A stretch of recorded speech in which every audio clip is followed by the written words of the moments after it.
क्या कारण था कि राहुल गांधी रोज राफेल को लेकर झूठ बोलते? उनके मन के ऊपर एक बोझ था, और बोझ था कि मेरी पार्टी और मेरे परिवार के ऊपर बोफोर्स का कलंक है। और क्योंकि वो कलंक है कि साबित हो गया ये विदेशी खाते हैं, इन खातों में पैसा गया है। कोत्रोची नाम के उनके साथ जुड़े हुए व्यक्ति जो इटली से आए थे, उनके नाम का भी खाता है।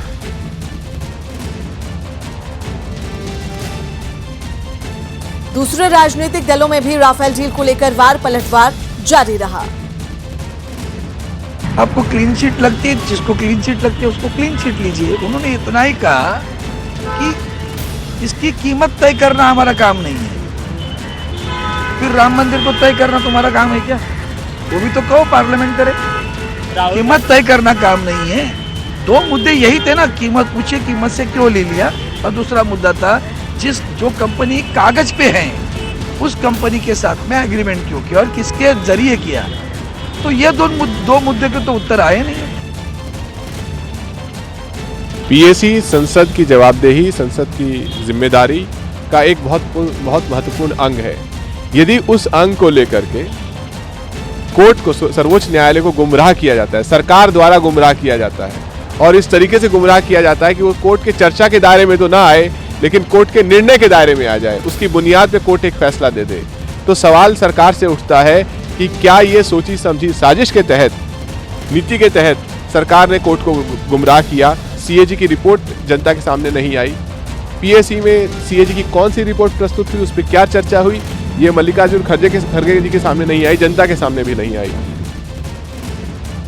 कांग्रेस अपना स्टैंड बदलेगी नहीं, क्योंकि कांग्रेस पार्टी के पास दूसरा कोई इशू ही नहीं है। राहुल गांधी जी ने राफेल के मुद्दे पर बहुत तेजी से नरेंद्र मोदी जी के इमेज को धक्का लगाने का काम किया, गलत प्रचार किया।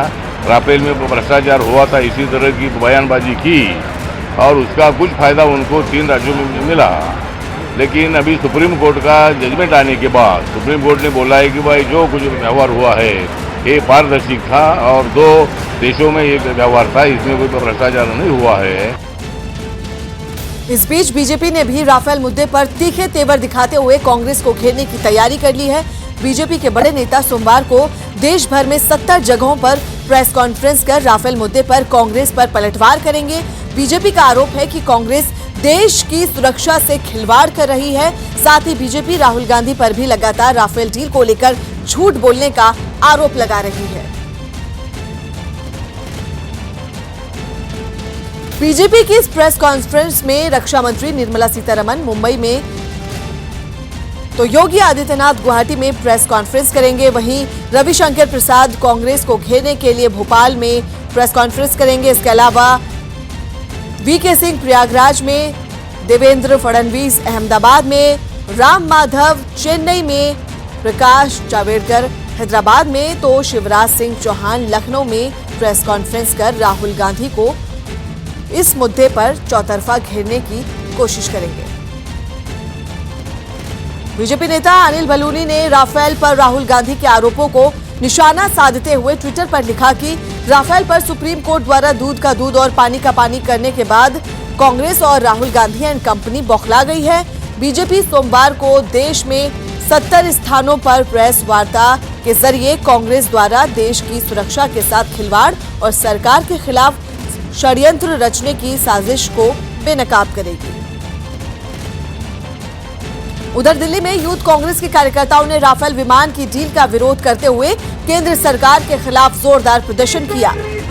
यूथ कांग्रेस के कार्यकर्ताओं ने हाथों में राफेल विमान के कटआउट लेकर मार्च निकाला। मार्च के दौरान कार्यकर्ताओं ने सरकार विरोधी नारे भी लगाए।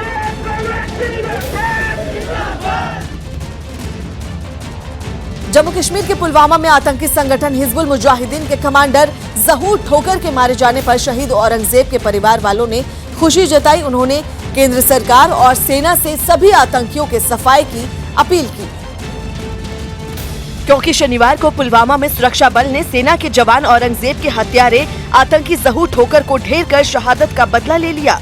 जिस पर औरंगजेब के पिता ने खुशी जताई और घाटी से आतंकियों के सफाई की अपील की। मेरे दिल में सुकून तब आ जाए, मेरी मौत न हो जब तक कश्मीर के अंदर मिलिटेंसी दूर न हो। वहीं शहीद औरंगजेब के भाई ने शहादत का बदला लेने पर सुरक्षा बल की तारीफ की। भैया का बदला ले लिया गया है तो मैं आर्मी का शुक्रगुजार हूँ। तो बाकी जो भी और भाई भी हमारे आर्मी के शहीद हैं उनको भी बदला लिया जाए। जबकि औरंगजेब की मां ने अपने शहीद बेटे के कातिल आतंकी ज़हूर ठोकर के मारे जाने को बड़ी कामयाबी बताया। आपको चैन जरूर मिला, मेरे साथ फौज ने बहुत कुछ किया, मेरा बेटा का बदला पूरा लिया है। इस साल जून में ईद की छुट्टी मनाने जा रहे सेना के जवान औरंगजेब की आतंकी ज़हूर ठोकर ने अगवा कर हत्या कर दी थी। छोटा शकील के भाई अनवर बाबू शेख को दुबई पुलिस ने हिरासत में लिया। अंडरवर्ल्ड डॉन छोटा शकील का भाई और 1993 के मुंबई बम धमाके के आरोपी अनवर बाबू शेख को दुबई पुलिस ने हिरासत में ले लिया। झारखंड के कोल्हान में एक अस्पताल में लगी आग पर कुछ देर की मशक्कत के बाद काबू पा लिया गया। बिहार के खगड़िया में दहेज की मांग पूरी नहीं होने पर एक महिला को जिंदा जलाने के आरोप में पुलिस ने उसके पति को गिरफ्तार करने का दावा किया। यूपी के बुलंदशहर हिंसा मामले में जारी की गई 18 आरोपियों की तस्वीरों के बाद एक आदमी ने पुलिस पर लापरवाही का इल्जाम लगाते हुए एक आरोपी की जगह उसकी तस्वीर लगाने का दावा किया, जिसके बाद पुलिस ने जांच का भरोसा दिया। यूपी के हाथरस में सड़क हादसे के बाद एक कार में लगी आग में जलकर एक परिवार के 4 लोगों की मौत हो गई। झारखंड के हजारीबाग में नक्सलियों पर सड़क बनाने के काम में लगे 10 वाहनों में आग लगाने का आरोप लगा। ओडिशा में खेले जा रहे हॉकी वर्ल्ड कप का फाइनल मुकाबला रविवार को हॉलैंड और बेल्जियम के बीच खेला जाएगा। कमर की चोट की वजह से टीम से बाहर चल रहे हार्दिक पांड्या ने रणजी ट्रॉफी के मुकाबले में बड़ौदा की ओर से खेलते हुए मुंबई के खिलाफ 5 विकेट लिए। हॉकी वर्ल्ड कप के क्वार्टर फाइनल मुकाबले में हॉलैंड के खिलाफ भारत के खिलाड़ी आकाशदीप को आचार संहिता के उल्लंघन का दोषी मानते हुए FIH ने 2 मैचों के निलंबन की सिफारिश की। छत्तीसगढ़ में नतीजे आने के 5 दिन बीत जाने के बाद भी सीएम पद के चेहरे का फैसला नहीं हो पाया। दिल्ली में सीएम पद के चारों दावेदार राहुल गांधी से मिले, लेकिन छत्तीसगढ़ के सीएम पद के दावेदारों के समर्थक उनके आवास के बाहर जुटे रहे, जिनमें TS सिंहदेव के आवास के बाहर बड़ी संख्या में समर्थकों का जमावड़ा दिखा। TS सिंहदेव के समर्थकों ने उनके घर के बाहर आतिशबाजी की और उनके समर्थन में नारेबाजी की।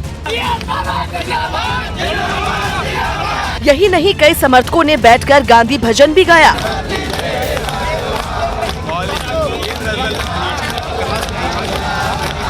TS सिंहदेव के समर्थकों ने दावा किया कि उन्होंने छत्तीसगढ़ में कांग्रेस की जीत में बड़ी भूमिका निभाई। घर घर में जाके दौरा किया और उन्होंने जीत हासिल कराई है, इसलिए उनको मुख्यमंत्री ही बनना चाहिए। रमन सिंह सरकार के दौरान विपक्ष के नेता रहे TS सिंहदेव को सीएम पद के लिए प्रमुख दावेदार माना जा रहा है। लेकिन छत्तीसगढ़ कांग्रेस के जाने माने चेहरे भूपेश बघेल भी सीएम पद की रेस में हैं। यही वजह है कि उनके आवास के बाहर भी नतीजों का ऐलान होने के बाद से ही समर्थक जमे हुए हैं और समर्थकों ने भूपेश बघेल के आवास के बाहर ढोल नगाड़े बजाकर उनको सीएम बनाए जाने की मांग की। हालांकि भूपेश बघेल के समर्थकों ने फैसला कांग्रेस अध्यक्ष राहुल गांधी पर ही छोड़ दिया। राहुल गांधी जी अगर किसी भी नेता को अपने सर्वसम्मति से अगर मुख्यमंत्री घोषित कर देते हैं तो कांग्रेस के एक एक कार्यकर्ता उसको मानेगा। भूपेश बघेल के समर्थकों ने दावा किया कि सीएम पद के चारों दावेदारों ने 15 साल बाद कांग्रेस की जीत में अहम भूमिका निभाई। उधर छत्तीसगढ़ कांग्रेस दफ्तर के बाहर भी शनिवार को भारी गहमागहमी रही। वहां जुटे कांग्रेस कार्यकर्ताओं को उम्मीद थी कि जल्द सीएम पद के चेहरे का ऐलान कर दिया जाएगा, जिसके लिए कांग्रेस ऑफिस के बाहर कार्यकर्ताओं ने ढोल नगाड़ों के साथ जश्न की पूरी तैयारी कर रखी थी। यही नहीं, कांग्रेस ऑफिस को भी पूरी तरह सजाया गया और सुरक्षा के भी पुख्ता इंतजाम किए गए। लेकिन सीएम पद के चेहरे का ऐलान नहीं होने के बाद वहां मायूसी फैल गई। ये कुर्सियां जो है वो सजाई गई हुई थी, लेकिन अब इन कुर्सियों को जो है एक तरह से कहें कि एक के ऊपर एक समेट दिया गया है। वहीं दिल्ली में चारों दावेदारों से मुलाकात के बाद राहुल गांधी ने एक तस्वीर ट्वीट करते हुए लिखा कि इसके कोई मायने नहीं है कि आपकी सोच और रणनीति कितनी उम्दा है, बल्कि अगर आप अकेले खेल रहे हैं तो आप एक टीम से हमेशा हारेंगे। इस ट्वीट के बाद माना जा रहा है कि इन चारों चेहरों में से एक के नाम का ऐलान सीएम पद के लिए जल्द होगा।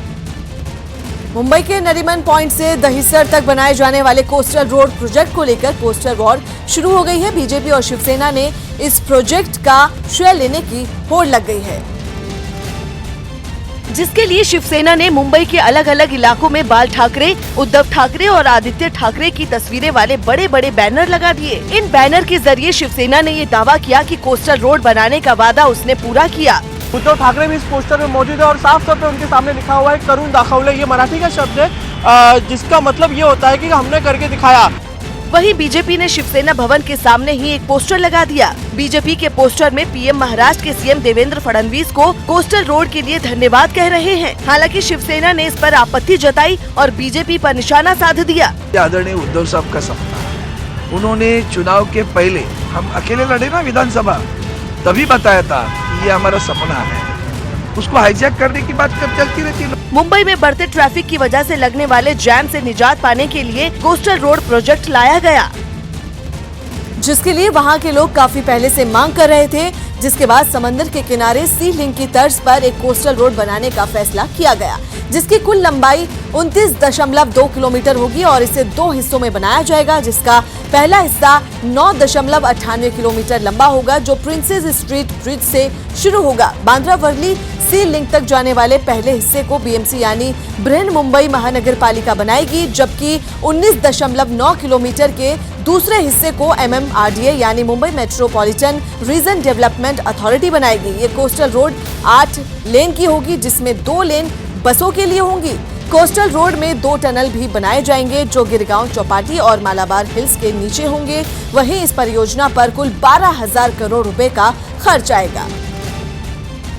जम्मू कश्मीर के पुलवामा में शनिवार को सुरक्षा बल ने मुठभेड़ में 3 आतंकियों को ढेर कर दिया, जबकि सेना का एक जवान भी शहीद हो गया। वहां सुरक्षा बल को सेब के एक बाग में कुछ आतंकियों के छिपे होने की जानकारी मिली थी, जिसके बाद सुरक्षा बल ने पूरे इलाके की घेराबंदी कर ली और मोर्चा संभाल लिया। सुरक्षा बल ने गाड़ियों से पूरे इलाके को घेर दिया और आतंकियों की तलाश शुरू कर दी, लेकिन इस दौरान आतंकियों ने फायरिंग शुरू कर दी, जिसके बाद सुरक्षा बल ने भी जवाबी कार्रवाई करते हुए हिजबुल मुजाहिदीन के 3 आतंकियों को मार गिराया। सुरक्षा बल के मुताबिक मुठभेड़ में मारे गए एक आतंकी का नाम अदनान है, जबकि दूसरा आतंकी हिजबुल मुजाहिदीन का कमांडर जहूर ठोकर है, जो राष्ट्रीय राइफल के जवान औरंगजेब की हत्या में शामिल था। दावा किया गया कि जहूर ठोकर टेरिटोरियल आर्मी का सदस्य था और 2016 में सर्विस राइफल के साथ भागकर आतंकी बना था। हालांकि मुठभेड़ के दौरान सुरक्षा बल के 2 जवान भी जख्मी हो गए। वहीं मुठभेड़ खत्म होने के बाद सुरक्षा बल ने सर्च ऑपरेशन शुरू कर दिया। अंडरवर्ल्ड डॉन दाऊद के गुर्गे छोटे शकील के भाई अनवर बाबू शेख को दुबई पुलिस ने हिरासत में ले लिया। सूत्रों के मुताबिक छोटे शकील के भाई अनवर और उसके एक साथी को दुबई में हथियारों की खेप की डिलीवरी के केस में हिरासत में लिया गया। दुबई पुलिस की इन्वेस्टिगेशन विंग ने अनवर बाबू शेख को एक होटल से हिरासत में लिया।